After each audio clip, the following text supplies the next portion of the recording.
Whether you're looking to go to Ecuador just for a visit or maybe even a scouting trip because potentially you want to live there, you're going to be a guest of Ecuador.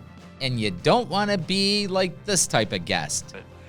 We didn't come to impose. Well, there's plenty of room. Being so damn polite, Ed. Well, shitter was full. Stick around. Today we're going to cover the things you need to know before you go to Ecuador.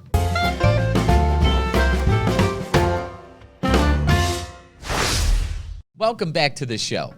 I'm Rich Sparks, broker owner of Time to Downsize, the real estate company that helps you shrink your stuff and move anywhere in the world that will make you happier. Today's topic is things you need to know before you go to Ecuador. And listen, if you live in Ecuador, if you have been to Ecuador, and there's any really good tips that you can give, hey, throw them in the comments section. This is a community. Let's share. Now, why is this topic important? You know, you can go somewhere and not even realize you're doing something that would really peeve people off. When I lived in Shikoku, Japan, I went around for probably 6 months, and here in the States, when there's a little kid, you go, hey, I got your nose. Hey, I got your nose. Well, I found out after 6 months that in Japan, that means up your and I don't want that to happen to you. So, tip number 1, money. In 1999, the government officially switched their currency to U.S. currency, which is pretty awesome for us. But here's the rub. If you take large bills over there, as you're traveling around, more than likely vendors and stores won't be able to give you the change you want. So make sure you go with a lot of small denominations and take some change with you. Tip number 2, food. No matter where you go in the world, you're going to find some foods just kind of odd to you. I remember when I was messing around in Cambodia and someone bumped into me. They had a big wicker basket of deep fried tarantulas. And I went, oh, kind of freaked me out. And I'm pretty sure that at night when they went home, they had a contest to see how many foreigners they got to jump. So when you're in parts of Ecuador, you might find, I believe it's pronounced, and I'm sure I'm going to pronounce it wrong, Cuy, C-U-Y. And what it is guinea pigs. Now, here in the States, my daughter had a guinea pig. This might freak you out a little bit. I would say try it. What the heck? Be a little adventurous. But regardless, if you are adventurous or not, you want to try it or you're not, don't make it a big issue and put on a little, oh. When I was in one country, it was Korea, and we were going through a open fish market. There was a foreigner there that was going on and on and on about how bad it smelled. Well, you know, just like my papaw used to say, if you can't say something nice, then don't say anything at all. And I think that is a very good way to go. So, but go there, try it. They're going to have different foods. Just don't be overly shocked and enjoy. So, tip number 3. So you've had a great meal. Maybe you ate some grubs or you ate quay, I don't know. And now it's time to go to the bathroom. Keep in mind that in a lot of places over there, their sewer systems aren't the same as ours here in the States. And so they do not want you flushing anything down that toilet other than what you produce. There'll usually be a basket sitting there. Just use the basket. If it's okay to flush it, they'll let you know that.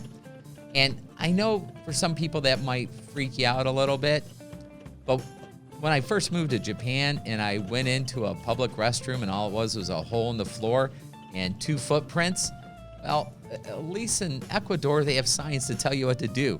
There, I had to think about it a bit. How do you do this? But don't be freaked out. Just make sure you find, you do it the right way. Because if you do decide that it's not going to hurt anything, I'll be the only one that flushes, and you hit that handle, this could happen.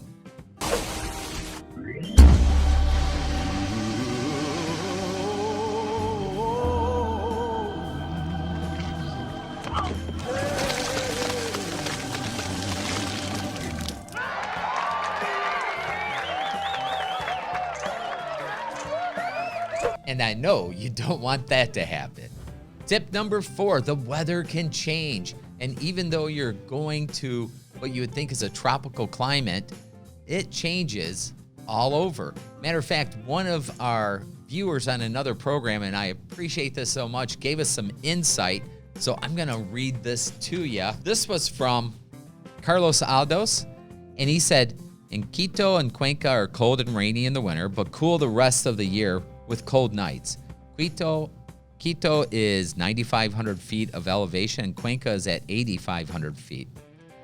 Montanita is cool and cloudy from June to November and warm from December to May, but never hot.